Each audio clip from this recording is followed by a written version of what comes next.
This is all part of Domain 4, specifically on professional responsibilities. This is 4A, which is reflecting on teaching and learning.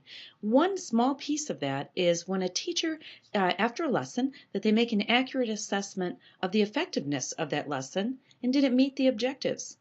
Did it impact student learning? That's the most important thing. And we need to cite specific examples and evidence. Organizing all those pieces is going to be the trick that we really want some new strategies to do that.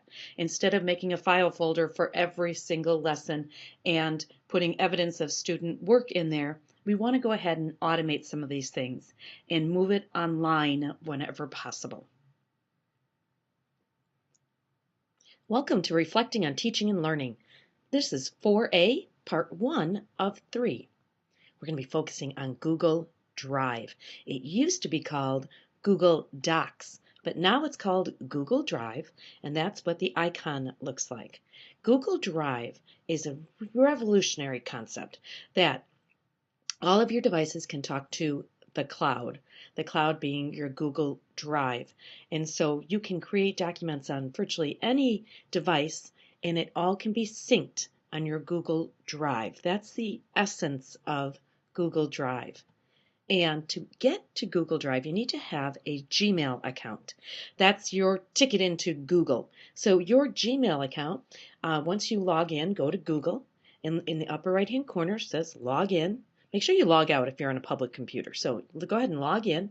And once you're logged in, that gets you underneath the hood of Google. And you now have access to Drive, as you see across the top. This is just a snapshot of what my Drive looks like. And you can see that I have lots of different documents, and they're all different kinds of documents.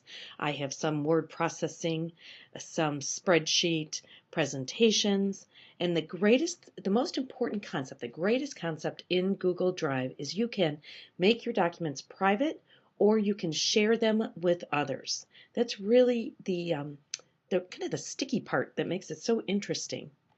And when you ready to go ahead and create, you can go ahead.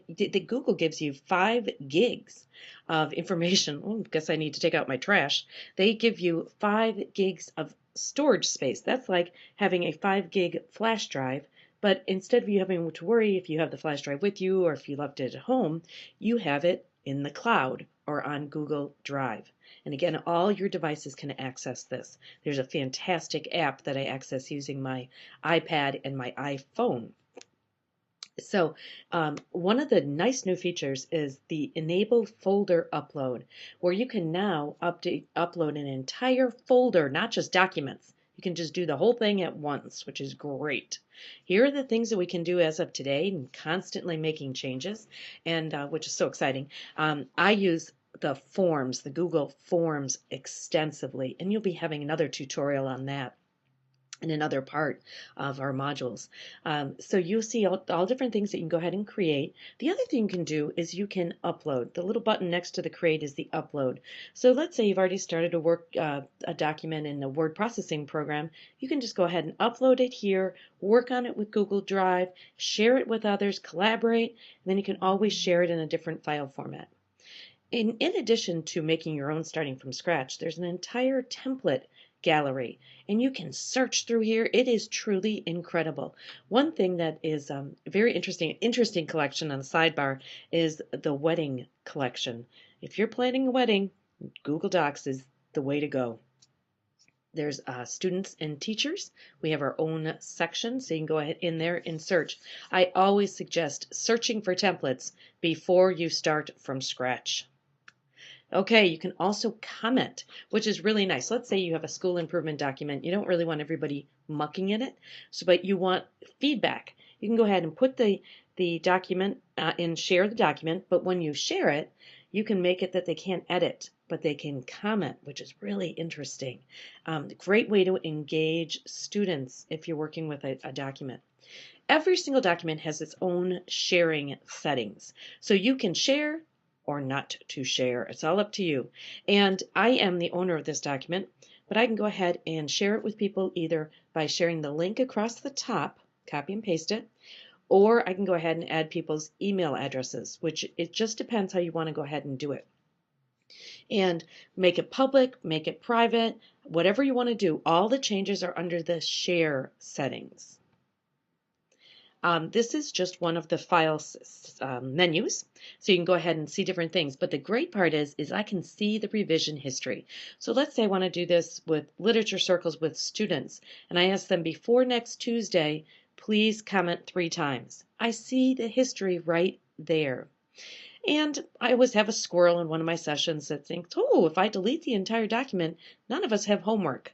Well, I can see who did whatever within the document. Download it.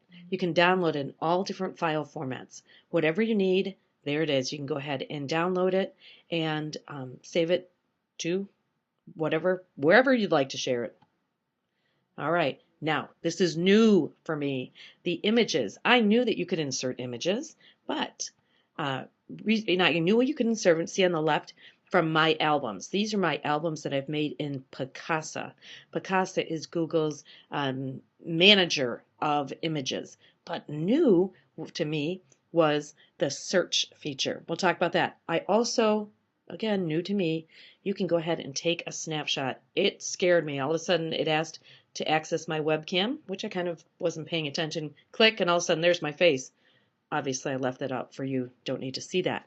But the search in the bottom was new. And what they've done is Google took a poll of what are your favorite images from a stock image site and then bought those images and made them available to you. So there's 5,000 new images that you can search for. The Life collection goes back to Life magazine. You can search images from there and then Google image search. But you always want to make sure. So this is a search I did to search on clouds, and these are the images that are available. Now it says the results are labeled for commercial use, reuse, and modification. But by clicking on the Learn More, is you have to really drill down to make sure that they are available for commercial use. So you have to kind of dig a little deeper. But very exciting new feature, some really nice images that are now available for your presentations, your word processing, whatever you'd like. As well as you can always bring in your own. So there's so much more to Google Drive, but you have to jump in and try it. And that's what I want you to do is I want you now to go create your Gmail account if you haven't done that, and I want you to go ahead and create a document in Google Drive.